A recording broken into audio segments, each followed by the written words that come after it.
Access control lists, or ACLs for short, are a way of gaining fine-grained control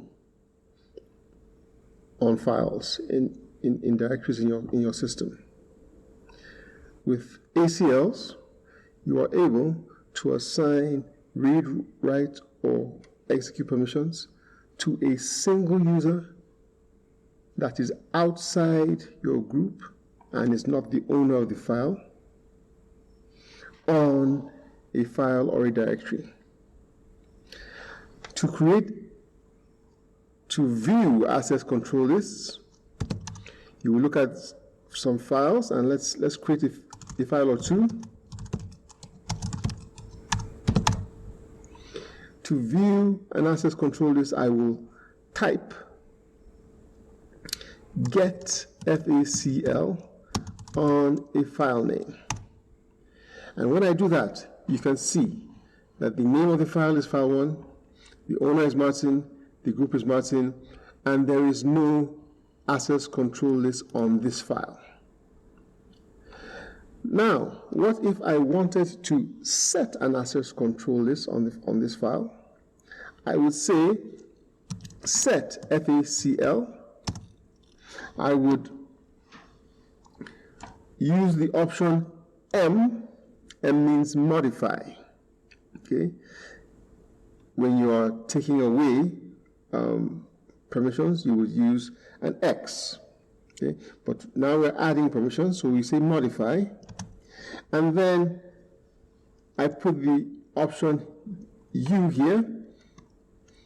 U means user. All right. Now, if I wanted to assign it to a group, I would put a G there.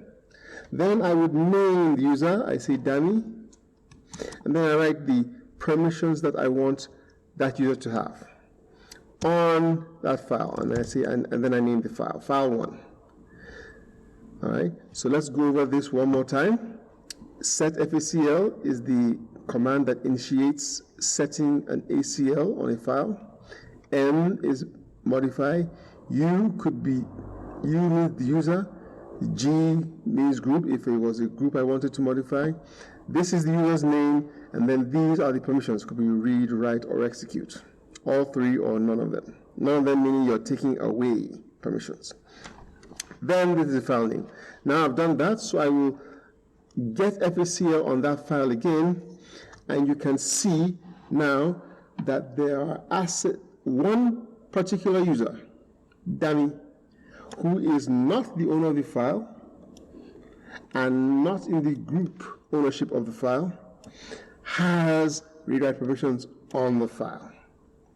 So she can read and write to the file as if she was the owner, or if she belonged to the group and the group had those permissions on that file. Okay. Now, if I wanted to take away permissions, let me clear all this. If I wanted to take away permissions from her, I say set FACL, modify still, modify, X, and I'd say U for the user, dummy, and then I would say read or write or execute, or if I wanted to take away everything from her, I just leave it blank and I name the file. Now, when I go back to get the FACL on that file, I see that dummy has lost permissions. So we have looked at how we can view access control lists on a file, how we can add ACLs to a file, and how we can take away ACLs from a file. Right? Let's take a few questions.